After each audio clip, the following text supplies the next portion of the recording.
Channel ನ ವೀಕ್ಷಕರೇ ನಮಸ್ಕಾರ. ನಾನು ಶಶಿರೇಖಾ. ಇವತ್ತು ಬೆಳಗಿನ ನೇರ ಮಾತುಕತೆಯಲ್ಲಿ ನಮ್ ಜೊತೆ ದೇವರಾಜೇಗೌಡರು ಇದ್ದಾರೆ. ದೇವರಾಜೇಗೌಡರು ವಕೀಲರು. ಇವರು ನಿಮ್ಗೆ ಚೆನ್ನಾಗಿ ನೆನಪಿದೆ. ಏನು ಹಾಸನ ಜಿಲ್ಲೆಯಲ್ಲಿ ಒಂದು ಹೊಸ ಅಲ್ಲಿ ಜಿಲ್ಲೆಯಲ್ಲಿ ಏನ್ ನಡೀತಿದೆ ಅನ್ನೋ ವಿಚಾರದಲ್ಲಿ ಯಾವಾಗ್ಲೂ ದನಿ ಎತ್ತುತ್ತಾ ಇದ್ದವರು. ಜೊತೆಗೆ ಅಲ್ಲಿ ಪ್ರಜ್ವಲ್ ರೇವಣ್ಣ ವಿಚಾರದಲ್ಲಿ ಪೆನ್ ಡ್ರೈವ್ ಆದಾಗ ಪೆನ್ ಡ್ರೈವ್ ಕೇಸ್ನಲ್ಲಿ ಮುಖ್ಯವಾಗಿ ಡಿ ಕೆ ಶಿವಕುಮಾರ್ ಇದ್ದಾರೆ ಅದ ಪಾತ್ರದಲ್ಲಿ ಅಂತ ಹೇಳ್ತಾ ಇದ್ರು. ಆದ್ರೆ ಇವತ್ತು ಅವರನ್ನೇ ಆರೋಪಿಯನ್ನಾಗಿ ಮಾಡೋ ನಿಟ್ಟಿನಲ್ಲಿ ಸರ್ಕಾರ ಒಂದು ಕ್ರಮ ತೆಗೆದುಕೊಳ್ಳಕ್ ಮುಂದಾಗಿದೆ. ಈ ನಿಟ್ಟಿನಲ್ಲಿ ಅವ್ರನ್ನೇ ಮಾತಾಡ್ಸೋಣ. ಸರ್ ನಮಸ್ಕಾರ. ನಮಸ್ತೆ ಮೇಡಮ್. ಸರ್, ತಾವು ಹೇಳ್ತಾ ಇದ್ರಿ ಈ ಇದ್ರಲ್ಲಿ ಏನು ಅವತ್ತು ಅಲ್ಲಿನ ಬಿಜೆಪಿ ನಾಯಕರು MLA ಅವ್ರ ಮೇಲೆ ಕಂಪ್ಲೇಂಟ್ ಇದ್ರೂನು ಸಹ XMLA ಮೇಲೆ ನಿಮ್ಮ ಮೇಲೆ ಇವಾಗ ಆರೋಪ ಪಟ್ಟಿ ತಲುಪಕ್ಕೆ 8ನೇ ಆರೋಪ ಪಟ್ಟಿಯನ್ನು ಹಾಕಿದ್ದಾರೆ. ತಾವು ಇದ್ರ ಬಗ್ಗೆ ಏನ್ ಹೇಳ್ತೀರಾ ಸರ್? ಮೇಡಮ್, ಇವತ್ತು ದೇಶದಲ್ಲಿ ಎಲ್ಲಾ ಒಂದು ಕಾರ್ಯಚಟುವಟಿಕೆಯಲ್ಲಿ ನ್ಯಾಯಾಂಗ ಅನ್ನೋದು ಪ್ರತಿಷ್ಠಿತವಾಗಿರುವಂತದ್ದು. ಇವತ್ತು ಆರೋಪ ಪಟ್ಟಿಯನ್ನು ಸಲ್ಲಿಸಿರೋದು ತನಿಖಾಧಿಕಾರಿಗಳು. ಆ ತನಿಖಾಧಿಕಾರಿಗಳು ಯಾರ ಇತಿಮಿತಿಯಲ್ಲಿ ಇರ್ತಾರೆ ಅಂತಂದ್ರೆ ರಾಜ್ಯ ಸರ್ಕಾರದ ಇತಿಮಿತಿಯಲ್ಲಿ ಇರ್ತಾರೆ. ಸೊ ಇಂತ ಒಂದು ಸಂದರ್ಭದಲ್ಲಿ ಇವತ್ತು ರಾಜ್ಯ ಸರ್ಕಾರ ಯಾವ ರೀತಿಯಲ್ಲಿ ಪ್ರಜ್ವಲ್ ರೇವಣ್ಣನ ಈ ಒಂದು ಅಶ್ಲೀಲ ವಿಡಿಯೋ ಪ್ರಕರಣಕ್ಕೆ ಸಂಬಂಧಪಟ್ಟಂತೆ ರಾಜ್ಯ ಸರ್ಕಾರ ಏನು ಕ್ರಮ ಕೈಗೊಳ್ಳುತ್ತು ಅಂತ ಹೇಳಿ ಅವತ್ತು ಎಲ್ಲರೂ ಇಡೀ ಜಗತ್ತು ನೋಡಿದೆ. ಅವತ್ತು ಒಂದ್ ರೀತಿಯಾಗಿ ಹೇಳ್ಬೇಕು ಅಂತಂದ್ರೆ ರಾಜ್ಯ ಸರ್ಕಾರದ ಉಪಮುಖ್ಯಮಂತ್ರಿ ಆದಂತ ಅಂದಿನ ಕಾಂಗ್ರೆಸ್ ಪಕ್ಷದ ರಾಜ್ಯಾಧ್ಯಕ್ಷರಾದಂತ ಡಿ ಕೆ ಶಿವಕುಮಾರ್ ಅವರು ಕೊಟ್ಟಂತ ಹೇಳಿಕೆಯನ್ನ ಸ್ಪಷ್ಟವಾಗಿ ಆಧರಿಸಿ ನಾವೇನ್ ಹೇಳ್ಬೇಕಾಗಿಲ್ಲ. ಎಲ್ಲಾ ಮಾಧ್ಯಮದಲ್ಲಿ ಬಿಡುಗಡೆ ಆಯ್ತು. ಅಲ್ಲಿ ನಾವೇನ್ ಮಾಡ್ತಾ ಇದೀವಿ, ಯಾವ ತರ ಮಾಡ್ತಾ ಇದೀವಿ ಅಂತಂದ್ರೆ ಅವರೇ ಸ್ವತಃ ಒಪ್ಕೊಂಡಿದ್ದಾರೆ. ಅಲ್ಲಿ ಅಂದ್ರೆ ಪ್ರಜ್ವಲ್ ರೇವಣ್ಣನ ಕುಟುಂಬವನ್ನ ತೆಗಿಬೇಕು ಅಂತ ಹೇಳಿ ಅವ್ರು ಏನೇನು ಪ್ಲಾನ್ ಮಾಡಿದ್ರು ಅಂತ ಹೇಳಿ ಅದನ್ನ ಈಗ ಬಾಯ್ಬಿಟ್ಟು ಹೇಳೋಂತ ವಿಚಾರ ಇಲ್ಲ, ಎಲ್ಲ ಜಗತ್ ಜಾಹೀರಾಯ್ತು ಅಲ್ಲಿ.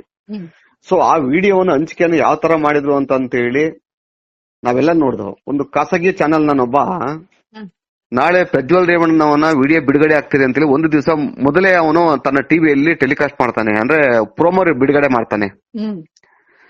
ಸೊ ಆ ಟೈಮ್ನಲ್ಲಿ ಕೋರ್ಟ್ ನಲ್ಲಿ ಸ್ಟೇ ಇರ್ತದೆ, ಯಾವುದೇ ಪೆನ್ ಡ್ರೈವ್ ನ ಇದು ಮಾಡಬಾರ್ದು ಅಂತೇಳಿ ಸ್ಟೇ ಇರ್ತದೆ, ರಿಲೀಸ್ ಮಾಡಬಾರ್ದು ಅಂತ ಹೇಳಿ.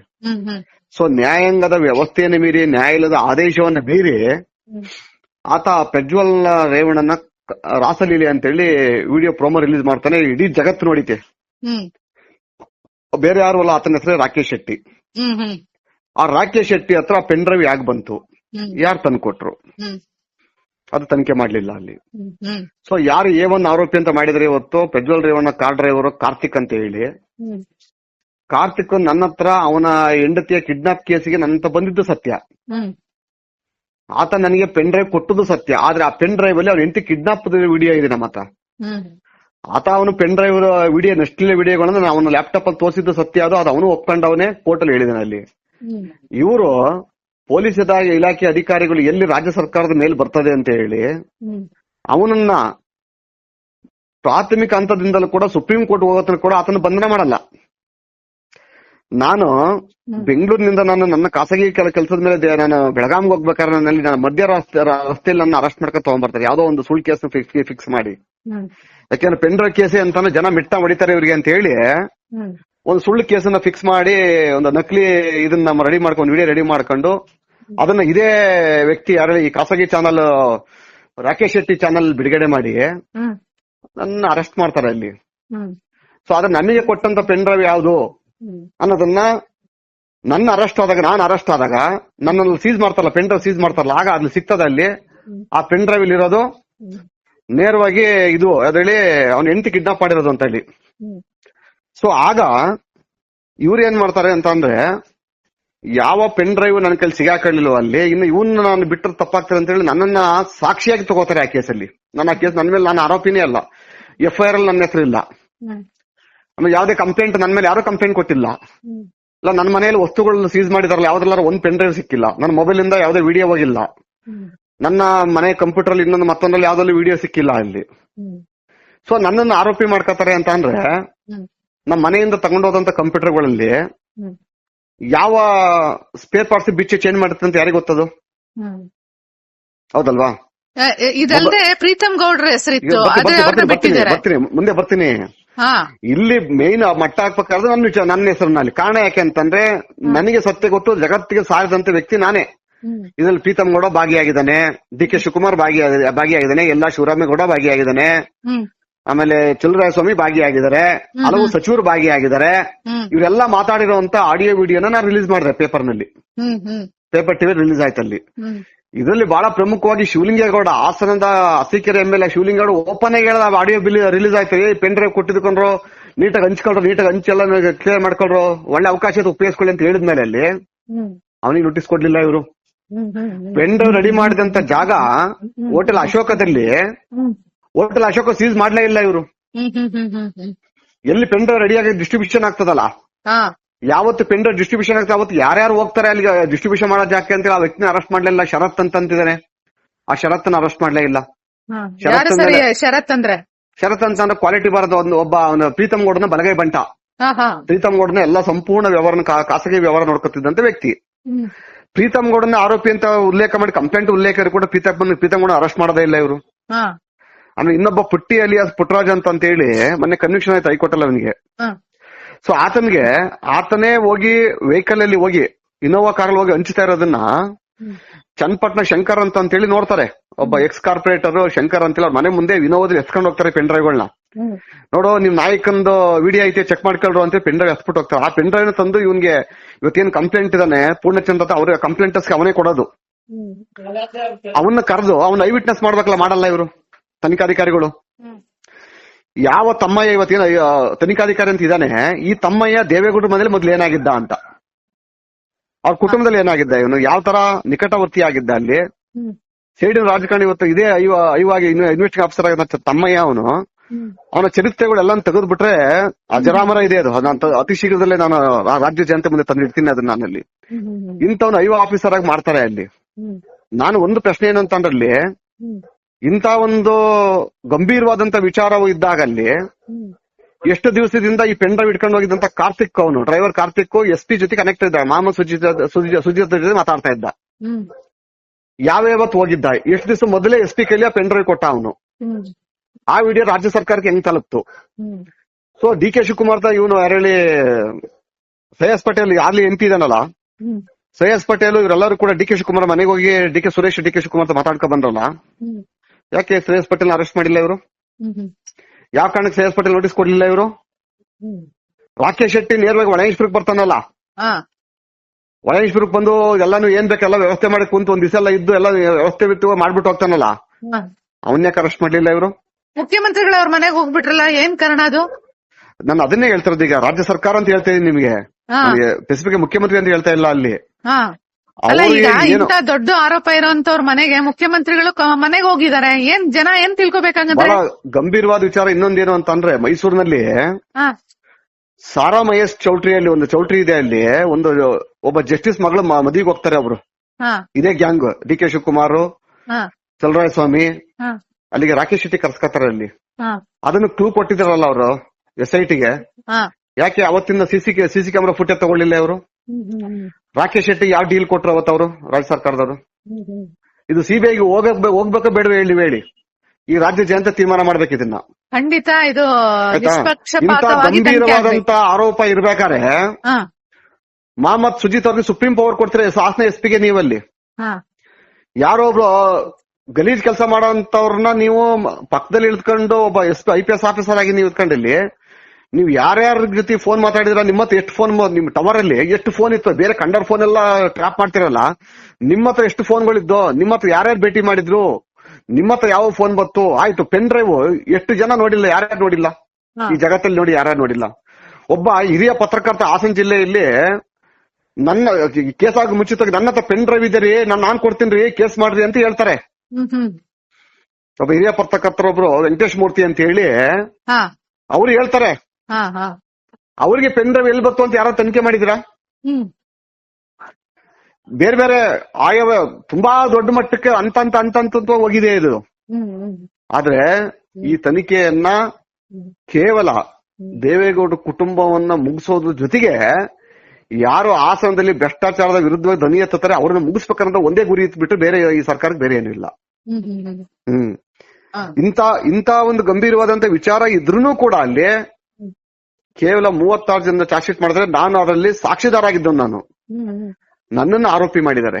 ನಾನು ಇದನ್ನ ಇವ್ರು ಯಾರು ಬಿಟ್ಟರು ನಾನು ಬಿಡಲ್ಲ. ನಾನು ಚಾರ್ಜ್ ಶೀಟ್ಗೆ ಈಗ ಅಪ್ಲೈ ಮಾಡಿದೀನಿ. ನನಗೆ ಅಲ್ಲಿ ದಾಖಲಾತಿಗಳು ತೆಗೆದು ಯಾವ್ಯಾವ ಹಂತದಲ್ಲಿ ಏನೇನಾಗಿದೆ, ಯಾಕೆ ನಮಗೆ ಸ್ಪಷ್ಟ ಗೊತ್ತಿದೆ. ಪ್ರೀತಮ್ ಗೌಡ ಪಾತ್ರ ಏನು, ಶರತ್ ಪಾತ್ರ ಏನು, ಕೃಷ್ಣ ಹೋಟೆಲ್ ಕಿರಣ್ ಪಾತ್ರ ಏನು, ಮತ್ತೆ ಅವರ ಬೆಂಬಲಿತ ಚಂದ್ರಪಟ್ಟಣ ಶಶಿ ಅವ್ರ ಪಾತ್ರ ಏನು. ಇವ್ರು ಬರೀ JDS ನವ್ರನ್ನೇ ಗುರಿ ಮಾಡಿ ತೋರಿಸಿದ್ರಲ್ಲ ನೀವಲ್ಲಿ. ಇಡೀ ಹಾಸನ ಬಿಜೆಪಿ ಸಂಪೂರ್ಣ ಇದ್ರಲ್ಲಿ ಇನ್ವಾಲ್ವ್ ಆಯ್ತಲ್ಲ. ಅಂದ್ರೆ ನಿಜವಾದ ಪ್ರಾಮಾಣಿಕ ಬಿಜೆಪಿ ಅವರಲ್ಲ, ಈ ಬೆರ್ಕೆ ಬಿಜೆಪಿ ಅವರಲ್ಲ. ಪ್ರೀತಮ್ ಗೌಡ ಟೀಮ್ ಐತಲ್ಲ, ಪ್ರೀತಮ್ ಗೌಡ ಫಾಲೋವರ್ಸ್ಗಳು, ಈ ಬೆರ್ಕೆ ಬಿಜೆಪಿ ಅವರು ಇನ್ವಾಲ್ವ್ ಆಯ್ತಲ್ಲ. ಅವ್ರ ಮೇಲೆ ಒಬ್ಬರು ಪ್ರೀತಮ್ ಗೌಡ ಬಿಜೆಪಿ ಕಾಂಗ್ರೆಸ್ ಇಬ್ರು ಇನ್ವಾಲ್ವ್ ಇದಾರೆ ಅಂತ ನೀವ್ ಹೇಳದ? ಖಂಡಿತ. ಪ್ರೀತಮ್ ಗೌಡ ಬಿಜೆಪಿ ಅನ್ನಕ್ಕಿಂತಲ್ಲ ಅವ್ನು ಬೆರ್ಕೆ ಬಿಜೆಪಿ ಅಂತ ಕರಿಬೇಕು ಅವ್ರನ್ನ. ಯಾಕೆ ಅವ್ರನ್ನ ಅರೆಸ್ಟ್ ಮಾಡ್ಲಿಲ್ಲ, ಅವ್ರ ಮೇಲೆ ಯಾಕೆ ನೋಟಿಸ್ ಕೊಡ್ಲಿಲ್ಲ, ಅವ್ರ ಯಾಕೆ ತನಿಖೆ ಒಳಪಡಿಸಿಲ್ಲ? ಚಾರ್ಜ್ ಶೀಟ್ ಅಲ್ಲಿ ಯಾವ ಗ್ರೌಂಡ್ ಅಲ್ಲಿ ಕೈ ಬಿಟ್ರಿ ನೀವು ಅವ್ರನ್ನ? ನಿಮ್ ಮೇಲೆ ಯಾಕೆ DK ಶಿವಕುಮಾರ್ ಅವ್ರಿಗೆ ಇಷ್ಟೊಂದು ಆಕ್ರೋಶ ಯಾವಾಗ್ಲೂ? ಸತ್ಯ ಮಾತಾಡ್ತೀನಿ ನಾನು, ಸತ್ಯ ಮಾತಾಡ್ತೀನಿ. ಅವ್ರ ಎಲ್ಲಾ ಕಚ್ಚರ ಬುದ್ಧಿ ನನಗೆ ಗೊತ್ತಿರೋದು. ನಾನು ಅವ್ರ ಜೊತೆ ಬೆಳೆದು ಬಂದಿರೋದು ನಾನು. ನನ್ನ ಅರೆಸ್ಟ್ ಮಾಡ್ಸಿದ್ರಲ್ಲ ಪುಣ್ಯಾತ್ಮ. ಅಲ್ಲ, ಅವನು ಒಂದ್ ದಿವಸ ಕಂಬಿ ಮೊದ್ಲೊಂದ್ಸ ಹೋಗ್ ಬಂದ್ರೆ ಇನ್ನೊಂದ್ಸ ಕಂಬಿಯಿಂದ ಹೋಗ್ತಾನೆ. ನಾನ್ ಎಷ್ಟು ಕಳ್ಸೋ ಕಂಬಿಯಿಂದ ಕಳ್ಸೋ ಅಂತ ಮತ್ತೆ ಹೊರಗೆ ಬರಕ್ಕಾಗಲ್ಲ ಇನ್ನು ಅವನು. ಅಧಿಕಾರ ಶಾಶ್ವತವಲ್ಲ, ಕಾಲಚಕ್ರ ತಿರುಗ್ಲೇಬೇಕದು. ಇದೇ ರೀತಿ ಯಾರು ಹೇಳಿ, ನಾನು ಇದರಲ್ಲಿ ಬಿಹಾರಲ್ಲಿ ನೋಡ್ತಾ ಇದ್ದೆ, ಲಲ್ಲೂ ಪ್ರಸಾದ್ ಯಾದವ್ ಬಗ್ಗೆ ಕೇಳ್ತಾ ಇದ್ದೆ ನಾನಲ್ಲಿ. ಇವತ್ತು ಅದನ್ನ ಕಣ್ಣಾರ ನೋಡಿದ್ವಿ ಇವತ್ತು ಏನಾಗಿದೆ ಅಂತ ಹೇಳಿ. ಆ ಪರಿಸ್ಥಿತಿ DK ಶಿವಕುಮಾರ್ ಕುಟುಂಬಕ್ಕೂ ಬರ್ತದೆ. ಈಗ DK ಶಿವಕುಮಾರ್ ಇಷ್ಟೆಲ್ಲಾ ಮಾಡ್ತಾ ಇದ್ರು, ಅಲ್ಲಿ ಏನು ಪ್ರೀತಮ್ ಗೌಡ ಈ ತರ ಮಾಡ್ತಾ ಇದ್ರು, ಕುಮಾರಸ್ವಾಮಿ ಅವರು ಅವ್ರ ಅಣ್ಣನ್ ಮಗ ಮಾಡಿದ ತಪ್ಪಿಗೆ ಇವತ್ತು ಇಡೀ ಪಕ್ಷ ಪೇಮೆಂಟ್ ಮಾಡೋ ತರ ಮಾಡ್ತಾ ಇದ್ರಲ್ಲ, ಅವ್ರೇ ಸುಮ್ನೆ ಇದಾರೆ ಸರ್? ನಾನು JDS ಕುಟುಂಬದವ್ರ ಬಗ್ಗೆ ಮಾತಾಡಕ್ ಹೋಗಲ್ಲ. ಯಾಕೆಂತಂದ್ರೆ ನಾನು ನ್ಯಾಯ ಸತ್ಯ ಧರ್ಮದ ಪರವಾಗಿ ನಿಂತಿದ್ದೀನಿ ಹೊರತಾನಲ್ಲಿ ಅವ್ರ ಕುಟುಂಬ ಪರವಾಗಿ ನಿಂತ್ಕೊಳ್ಳಿಲ್ಲ ನಾನು. ಸುಪ್ರೀಂ ಕೋರ್ಟ್ ಅಲ್ಲಿ ಇವತ್ತರೂ ಕೂಡ ಕೇಸ್ ವಾಪಸ್ ತೆಗಿಲಿಲ್ಲ ನಾನು. ಎಷ್ಟೇ ವಿಶ್ವಾಸ ಮಾತಾಡಿದ್ರು ಕೂಡ ಅಲ್ಲಿ ರೇವಣ್ಣನ ಮೇಲೆ ಇರೋ ಕೇಸು, ಪ್ರಜ್ವಲ್ ರೇವಣ್ಣ ಮೇಲೆ ಇರೋ ಕೇಸು ನಾನು ಇವತ್ತರೂ ತೆಗೆದಿಲ್ಲ ನಾನು. ಅದು ನ್ಯಾಯಾಂಗದ ವ್ಯವಸ್ಥೆಯಲ್ಲೇ ತೀರ್ಮಾನ ಆಗ್ಬೇಕಂತೇಳಿ ನಾನು ಅಷ್ಟು ಕಡು ಭ್ರಷ್ಟನಾಗಿ ನಾನು ಹೋಗಕ್ ಕಡಿಯಿಲ್ಲ ನಾನು. ಅದನ್ನ ಅವ್ರು ಅರ್ಥ ಮಾಡ್ಕೊಂಡು ಸರಿಯಾಗಿ ನಡೆಸ್ಕೊಂಡ್ರೆ ಅವ್ರ ಪಕ್ಷ ಉಳಿಸ್ಕೊತಾರೆ. ಬರೀ ಮೋದಿಜಿ ಅವ್ರ ಮೇಲೆ ನಾವು ಟಚ್ ಅಲ್ಲಿದ್ದಾರೆ, ಮೋದಿ ಅವ್ರ ಜೊತೆ ಏನೇ ಮಾತಾಡ್ಕೋಬಹುದು ಅಂತ ರಾಜ್ಯದಲ್ಲಿ ಬಹಳ ಸಂಕಷ್ಟ ಸಿಗಾಕಬೇಕಾಗ್ತದೆ ಅವರು. ಈಗ ಕಾಂಗ್ರೆಸ್ ಎಂಟ್ರಿ ಆಗಿದೆ ಅಲ್ಲಿ. ಮೊದ್ಲು ಇತ್ತು ಕಾಂಗ್ರೆಸ್, ಆದ್ರೆ ಮಧ್ಯದಲ್ಲಿ JDS ಹಿಡಿತ ಚೆನ್ನಾಗಿತ್ತು. ಏನು ಹಾಸನದ ಮೇಲೆ ನೀವು ಎಲ್ಲ ಭ್ರಷ್ಟಾಚಾರಗಳನ್ನು ಹೇಳಿದ್ಮೇಲೆ ಅಟ್ಲೀಸ್ಟ್ ಬಿಜೆಪಿ ಚೆನ್ನಾಗಿ ಕೆಲಸ ಮಾಡಬಹುದಿತ್ತು. ಇವತ್ತು ಬಿಜೆಪಿನೂ ಸಹ ಈ ಆಡಳಿತ ಪಕ್ಷದ ಜೊತೆಗೆ ಸೇರ್ಕೊಂಡು ಇವತ್ತು ಜನ ಅನಾಥರಾಗಿಲ್ವಾ ಅಲ್ಲಿ ಹಾಸನದಲ್ಲಿ? ಒಂದ್ ವಿಚಾರ ಹೇಳ್ಬೇಕಂತಂದ್ರೆ, ಬಿಜೆಪಿಗೆ ಯಜಮಾನ ಯಾರು? ರಾಜ್ಯಾಧ್ಯಕ್ಷರು. ರಾಜ್ಯಾಧ್ಯಕ್ಷರದು ಏನ್ ಸಂಬಂಧ ಇದೆಯಾ ಗೊತ್ತಿಲ್ಲ. ಪ್ರೀತಮ್ ಗೌಡ ವಿರುದ್ಧ ಮಾತಾಡಕ್ಕೆ ಸಿದ್ಧ ಇಲ್ಲ ರಾಜ್ಯಾಧ್ಯಕ್ಷರು. ಇಲ್ಲ ಕಮಿಟ್ಮೆಂಟ್ ಇದೆಯೋ, ಒಳ ಒಪ್ಪಂದ ಇದೆಯೋ, ಇಲ್ಲ ಬಿಸ್ನೆಸ್ ಪಾರ್ಟ್ನರ್ಸ್ ಇದಾರೋ ಏನೋ ಗೊತ್ತಿಲ್ಲ. ಅವ್ರಿಗೆ ಆಸನ ಕಟ್ಕೊಂಡು ಅವ್ರಿಗೆ ಏನಾಗಬೇಕೈತಿ ಅಂತ ಹೇಳಿ ಇವತ್ತು ಹಾಸನದ ಜನರು ತುಂಬಾ ಸಫರ್ ಆಗ್ತಾ ಇದಾರಲ್ವಾ? ಖಂಡಿತ. ಬಿಜೆಪಿ ಪ್ರತಿಯೊಬ್ಬ ನಾಯಕರು, ಹಿಂದೂ ಸನಾತನ ಧರ್ಮನ ಅವಲಂಬಿಸಿರುವಂತೆ ಪ್ರತಿಯೊಬ್ಬ ನಾಯಕರು ಸಫರ್ ಪಡ್ತಾ ಇದಾರೆ ಬಿಕಾಸ್ ಆಫ್ ಪ್ರೀತಮ್ ಗೌಡ ಮತ್ತೆ ವಿಜಯೇಂದ್ರ ಇಂದ. ಈ ಇಬ್ರಿಂದ ಆಗುವಂತ ನೋವು ಇವತ್ತು ಹಾಸನ ಜಿಲ್ಲೆಯಲ್ಲಿ ಬಿಜೆಪಿ ನೆಲ ಕಚ್ಚಿಲ್ಲ. ಎಲ್ಲ ಇದಾರೆ, ನಮ್ಗೆ ಯಾಕೆ ಬೇಕಪ್ಪ ಅಂತ ಸುಮ್ನೆ ಇದಾರೆ ಅಲ್ಲಿ. ಬಟ್ ಪಕ್ಷ ಒಂದಲ್ಲ ಒಂದ್ಸ ತೀರ್ಮಾನ ತಗೋದು, ಅತಿ ಶೀಘ್ರದಲ್ಲಿ ತೀರ್ಮಾನ ತಗೋತದೆ. ಇವ್ರಿಗೆಲ್ಲರಿಗೂ ಉತ್ತರವನ್ನು ಕೊಡುವಂತ ಕೆಲಸವನ್ನು ಪಕ್ಷ ಮಾಡ್ತದೆ. ಈಗ ನೀವು ನೀವಿರ್ಲಿಲ್ಲ ಅಂದ್ರೆ ಹಾಸನದಲ್ಲಿ ಏನ್ ನಡೀತಿದೆ ಅಂತ ವಿಚಾರ ಆಚೆ ಬರ್ತಾ ಇರ್ಲಿಲ್ಲ. ಎಲ್ಲ ಕಾಂಗ್ರೆಸ್ ಮೈ ಆಗೋಗಿರೋದು. ಅಲ್ಲ, ಈಗ ನೀವು ಅಲ್ಲಿ ಭೂಮಿನ ಗ್ರಾಬ್ ಮಾಡೋದಿರ್ಬೋದು, ಅಥವಾ ಮಹಿಳೆಯರ ಜೊತೆ ಹಿಂಗ ಆಗಿದೆ, ಯಾರು ಒಪ್ಕೊಳಕ್ಕೂ ರೆಡಿ ಇರ್ಲಿಲ್ಲ. ನೀವು ಅದನ್ನ ಕೇಸ್ ಹಾಕಿದೀರಾ ಈಗ ಸುಪ್ರೀಂ ಕೋರ್ಟ್ ಅಲ್ಲಿ. ಈಗ ಒಂದ್ ಸತ್ಯ ಹೇಳ್ಬೇಕು ಅಂತ ಅಂದ್ರೆ ಏನಾಗಿದೆ ಅಂತ ಅಂದ್ರೆ, ಸತ್ಯ ಧರ್ಮ ನ್ಯಾಯವನ್ನ ಮಾತಾಡೋಂತ ವ್ಯಕ್ತಿಗಳು ಇವತ್ತು ಯಾರು ಇಲ್ಲ. ಆ ಪರಿಸ್ಥಿತಿ ಬಂದೋಗ್ಬಿಟ್ಟವ್ರು ಇವತ್ತು. ಆ ವ್ಯವಸ್ಥೆಗೆ ಹೋಗಿದೆ ಇವತ್ತು.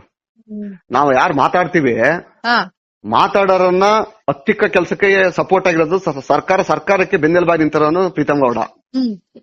ಈ ಪ್ರೀತಮ್ ಗೌಡ ಇಲ್ಲಿವರೆಗೆ ಹಾಸನದಲ್ಲಿ ಅಧಿಕಾರ ಇರ್ತಾನೆ. ಕಾಂಗ್ರೆಸ್ ಹೋಗ್ತಾರ ಅವ್ರ ಹಂಗಾದ್ರೆ ಪ್ರೀತಮ್ ಗೌಡ? ಅಲ್ಲ, ನಮ್ಮ ಪಕ್ಷದಲ್ಲಿ ಟಿಕೆಟ್ ಸಿಗದ್ರೆ ಕಾಂಗ್ರೆಸ್ ಹೋಗ್ತಾನೋ, ಇಂಡಿಪೆಂಡೆಂಟ್ ನಿಲ್ತಾನ. ಬಟ್ ಒಂದ್ ನಿಮಿಷ ಅವ್ನು ಹೊರಗಡೆ ಇರ್ತಾನೆ, ಇಂಡಿಪೆಂಡೆಂಟ್ ನಿಲ್ಲಕ್ ರಾಜ್ಯಕ್ಕೆ ನಿಲ್ಲಕ್ ಬಿಡೋದ ಅವನಲ್ಲಿ. ಅಂದ್ರೆ ಅವ್ರ ಮುಂದೆ ಕಾನೂನು ಚೌಕಟ್ಟಿಗೆ ಒಳಪಡ್ತಾರೆ ಅಂತೀರಾ? ಖಂಡಿತ. ಯಾರು ಬಿಟ್ಟು ನಾನಂತೂ ಬಿಡಲ್ಲ. ಕಾನೂನು ಚೌಕಟ್ಟು ಹೆಂಗ್ ತರಬೇಕು ತಂದು ಒಳಗಡೆ ಆಗ್ತದೆ ನಾನು. ಒಟ್ಟಾರೆ ಇದ್ರ ಹಿಂದೆ ಏನೇನಿತ್ತು ಅಂತ ಬಹಳ ವಿಷದವಾಗಿ ಹೇಳಿದ್ರಿ ಸರ್. ಇವತ್ತು ಪೆನ್ ಡ್ರೈವ್ ನಿಮ್ಮನ್ನ ಆರೋಪ ಪಟ್ಟಿ ಸೇರಿಸೋದ್ರ ಹಿಂದೆ ಏನೆಲ್ಲ ಒಳ ಮರ್ಮಗಳಿದಾವೆ ಅಂತ ಇವತ್ತು ಹೇಳಿದಿರ ನಮ್ಮ ವೀಕ್ಷಕರಿಗೆ. ಒಂದು ನೋಡಿ, ಇನ್ನೊಂದು ಹೇಳ್ತೀನಿ. ಇದನ್ನ ನಾವು ಸೇರಿಸ್ತೀವಿ ಅಂತ ಇವತ್ತಲ್ಲ, ನಾನು ಅರೆಸ್ಟ್ ಆಗಿದ್ನಲ್ಲ ಅವತ್ತೇ ಇವ್ರು ಹೇಳಿದ್ರಲ್ಲಿ, ನೀನು ಸರ್ಕಾರದ ವಿರುದ್ಧ ಮಾತಾಡ್ಲಿಲ್ಲ ಅಂದ್ರೆ ಎಲ್ಲಾ ಕೇಸಿಂದ ನಿನ್ನ ಖುಲಾಸೆ ಮಾಡ್ತೀವಿ ನಾವು. ನೀನ್ ಸರ್ಕಾರದ ವಿರುದ್ಧ ಮಾತಾಡ್ತು ಅಂತಂದ್ರೆ ಮತ್ತೆ ಒಂದೊಂದೊಂದು ಕೇಸ್ ಫಿಕ್ಸ್ ಮಾಡ್ಕೊಂಡೆ ಬರ್ತೀವಿ, ಏನ್ ಮಾಡ್ತೀವಿ ಮಾಡುವ ಅಂತ ನಂಗೆ ಚಾಲೆಂಜ್ ಮಾಡಿ ಹೇಳಿದ್ರೆ. ಯಾರು ಸರ್ ಆತರ ಮಹಾನುಭಾವರು ಹೇಳಿದವರು? ಇವನೇ ಅಡಿಷನಲ್ SP ತಮ್ಮಯ್ಯ. ತಮ್ಮಯ್ಯ ನೇರವಾಗಿ ಅವ್ನ ತಮ್ಮನೇ ಹೇಳಿರೋದಲ್ಲಿ. ತಮ್ಮಗೆ ಯಾರ ಬಲಗೈ ಬಂಟ ಸರ್? ಅವ್ನು ಡಿ ಕೆ ಶಿವಕುಮಾರ್. ಓಹೋ, ಜಾತ್ಯಸ್ತ್ರ ಅನ್ಸುತ್ತೆ. ಒಂದ್ ರೀತಿ ಹೇಳ್ಬೇಕು, ಅದಕ್ಕಿಂತ ಹೇಳ್ಬೇಕು ಅಂತಂದ್ರೆ ಈ ಅಶ್ಲೀಲ ವಿಡಿಯೋಗೆ ಎಲ್ಲಾ ರೀತಿ ಶಕ್ತಿ ತುಂಬಿದಂತ ಮಹಾನ್ ವ್ಯಕ್ತಿ ಅಂದ್ರೆ ಅವನೇ.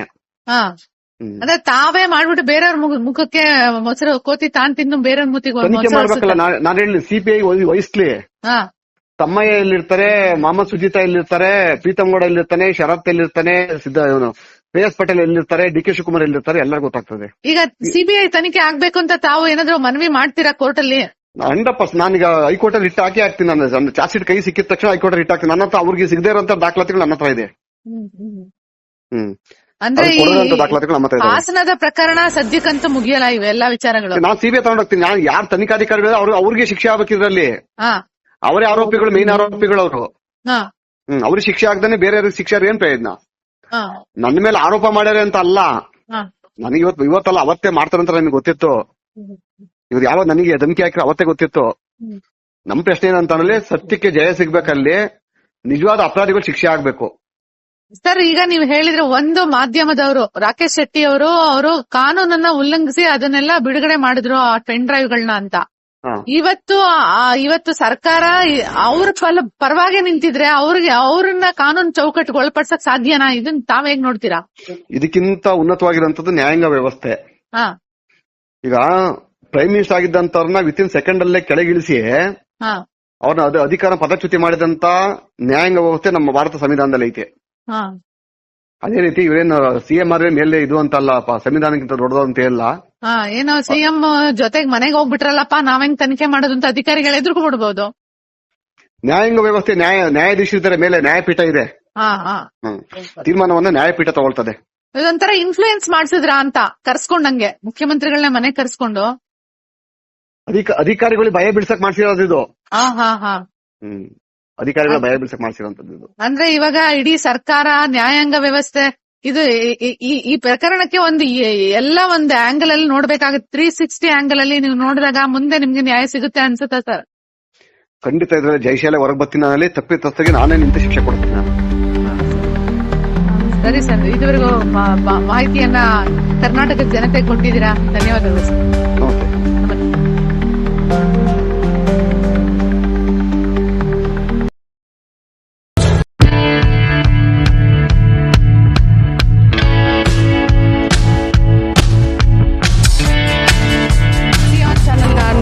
ಸಬ್ಸ್ಕ್ರೈಬ್ ಆಗಿ, ಲೈಕ್ ಮಾಡಿ, ಶೇರ್ ಮಾಡಿ. ಮುಕ್ತ ಪತ್ರಿಕೋದ್ಯಮವನ್ನು ಬೆಂಬಲಿಸಿ.